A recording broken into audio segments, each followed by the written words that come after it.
Welcome back, everybody, to the Renaissance Humanism podcast. Today's episodes will be focusing upon the end of World War II and the Pax Americana. What Pax Americana basically means, is translated from Latin to English, is American peace. This is taken from the phrase used by the Pax Britannica.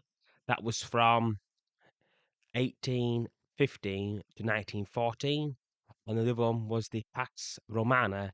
That was from the height of the Roman Empire in the first century. It ended with the death of Commodus in the late 190s AD or CE, Common Era or after our Lord, depending on preferences. Now, today we're going to focus upon the American peace, which we all currently live in this moment, particularly for peoples that live in the Western world, part of the global north. They are developed nations, and also nations making up predominantly Europe, the North American continent, are part of this Pax Americana, the American peace.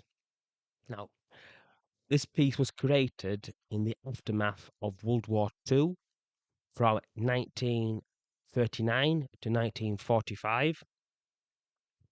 During that period, the world was ruled by an imperialistic system. There was empires in Europe. Most of them was destroyed due to the aftermath of World War One from 1914 to 1918, then finally from 1939 to 1945. It saw the final destruction of the British Empire, the Japanese Empire, the German Reich, and the disintegration of the French imperial territories as well, due to the destruction caused by all these wars. Now, when it came to the end of World War II, there was only two great powers left. These were the Soviet Unions. They were an imperialist system. They operate on principles of mercantilism and imperialism. This, in layperson's terms, is basically where a nation goes out, it conquers territories. Those territories work out as buffer zones to prevent other nations from invading the mother country. They also go out to secure natural resources and manpower to help fuel the empire. That was the Russian imperial system. The Americans, they come up with something unique and new. Rather than go forth and conquer the world, what the Americans did, they said, we're all going to get rich, we're all going to prosper, and we're going to live in a world in a globalized market.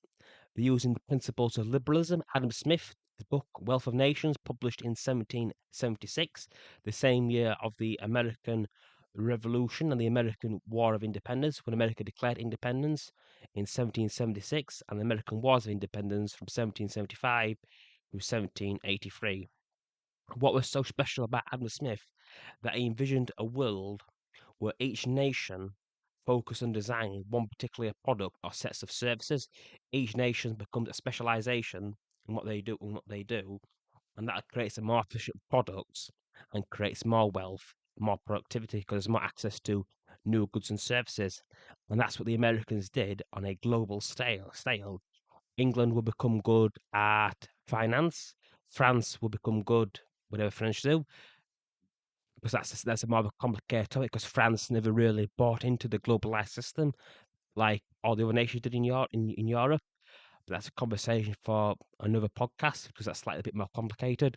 France, they became good at manufacturing goods. I mean, Germany became good at manufacturing goods. Now, each nation became specialists, and that specialization led to technological and economic progress. That's why over the past 70 years, since the end of World War II in 1945, we've had such innovations and technological advancement with the creation of the internet, the creation of the iPhone in 2007, creation of social media, creation of all these new technologies and silicon based economies since the 1990s. We now live in the Silicon Age. We started in 1971 to the present day, because we use silicon in our computers to run our day to day lives, which is a revolution equivalent to the Industrial Revolution of 1769, which started in Great Britain. Now, because Americans they created this enormous wealth, this more prosperity, this specialization, it came at a price for European powers and powers linked to the United States' sphere of influence. What the Americans did was basically say, we will protect your international trade, we will protect your borders, but in exchange, we will write your foreign policy. And that's how it's been from 1945 to the present day. It's why nations like the United Kingdom got rid of its fleet. It used to be one of the biggest fleets on the planet that all went away rather quickly in the preceding 2 decades after World War II.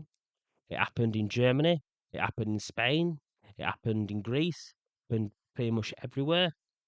They dissolved their militaries and outsourced their protection to the United States. And a lot of Americans don't see this as fair, but in exchange for American protection, the Americans they got the ability to influence global affairs because they were promised to protect everybody who was part of the American system.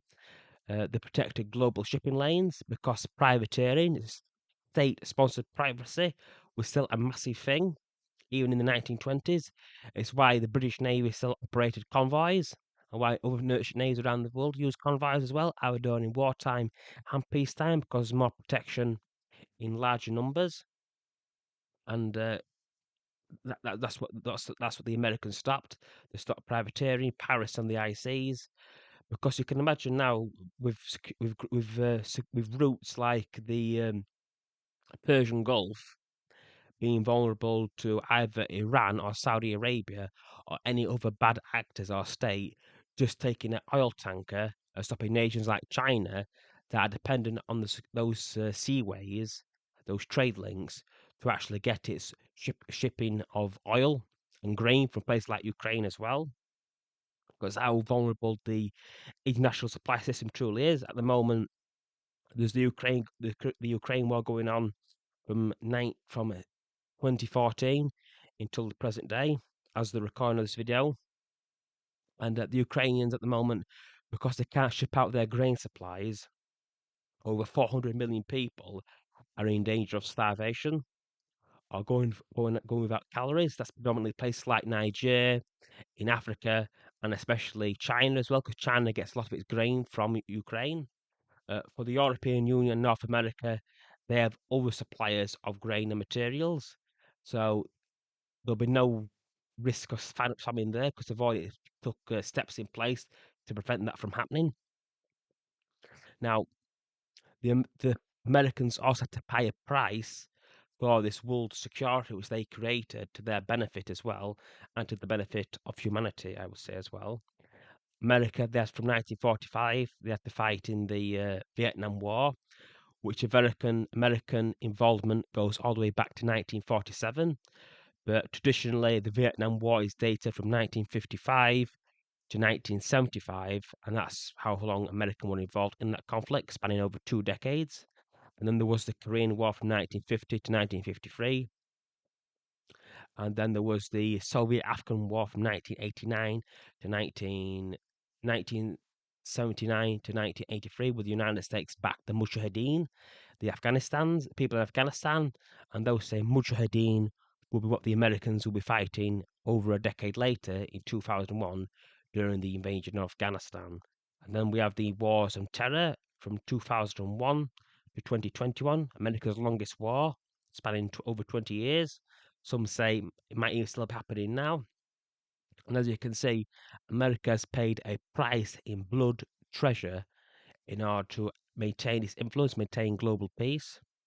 The American peace is not for everybody because it means that America is the top dog. They are in charge. That means all the other nations do what the Americans said. The last time the English and the French tried to act independently, militarily, that was during the Suez Crisis of 1956, where the British and French tried to take control over Egypt and its canal, particularly its canal. But what the Americans did, and the USSR, but mostly the Americans, was threaten to call in their loans to both the French and the English, and also threatened to remove their security blanket. And because of that, the French and the English stepped down. As you can see, America is not toothless in any way in these relations and these alliances. You do what the Americans say, or you're out. And also, another thing that the Americans had to pay a price on was its working classes. The working class of America, these are the most poorest people. These are people that work in factory jobs, manual labor jobs, people that used to work in manufacturing. This happened as well in other economies, particularly in England and on the continent as well, were industrialized. From the 1960s onwards, these nations, the nations in the global north, went through a deindustrialization process, moving away from manufacturing economy to a consumer-led economy or financial services-led. This is because at the time, raising powers such as Taiwan, Singapore, and Japan were developing cheaper manufacturing goods, and also because they had a younger labour force as well, it also worked out pretty well that the people in America and the Western world they outsourced their manufacturing to Japan and the East Asian tigers, which I mentioned a few seconds ago, and that led to more cheaper goods and production. And then finally, we have the China as well. It happened again. Over 1 billion people in China were taken out of poverty. Over 200 million people have migrated to its cities as well, the biggest internal migration in human history. And this all happened from the opening up of China in 1979 until pretty much present day, over a period of 40, 30 years. But China went through phenomenal growth in the 1990s and in the early 2000s, taking over country after country as a leading economy. And what this meant was that goods became cheaper because basically in 1991, when China re-entered the global system after the events of Tiananmen Square in 1989 and the collapse of the Berlin Wall in 1989 as well, over 1 billion people entered the global economy and the global workforce, and that brought down the price of labor. Again, that's why today we have cheap manufacturing goods. Now, China is aging out, but for the United States, they're moving away from China towards Mexico to get cheaper goods because Mexico's got a fairly young population that can work in these manufacturing jobs. So American goods will still be cheap as well. But again, what this process meant, the sacrifice of the American poor, of the working classes, what places like Japan, places like China, places like Taiwan, these underdeveloped economies or reindustrializing economies in the aftermath of World War II could reindustrialize and enter go from a agricultural economy to an industrial economy, then finally to a post-industrial economy.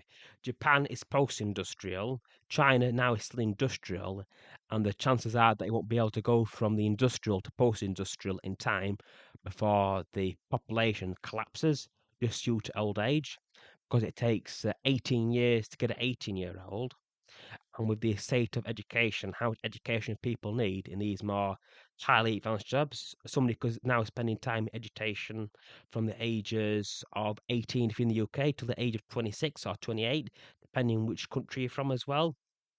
Because you've got to do your masters, you can do other vocational courses, you can do engineering, depending what the kind of field you work in as well. You can spend the majority of your 20s in forms of education, then finally get settled in your 30s, and that could take between 2 to 5 years. So by the time somebody finishes education, particularly for women, they'll be in their mid 30s. And as you get older, you get more set in your ways. You don't wish to change your lifestyle. And a child in the short term is a major drain on resources. They are long term benefits, but they are big short term losses. Also, if you're from a highly liberal society like the United States, England, and continental Europe, you favour the individual, and motherhood, parenthood, those kinds of responsibilities, they are anti liberal because you can't just think about yourself, you must think about others. And that's one reason why there's a declining birth rate. There are many other reasons why China has a low birth rate and why the Western world has a low birth rate, as well as being replicated all the way around the world. But that's pretty much why. Now, hope this episode explains everything clearly. I will leave a my article link in the description. If you have any questions, please feel free to message me on YouTube, comment section, my Substack, or my Medium. Thanks for your time. Hope you enjoy this episode, and peace out.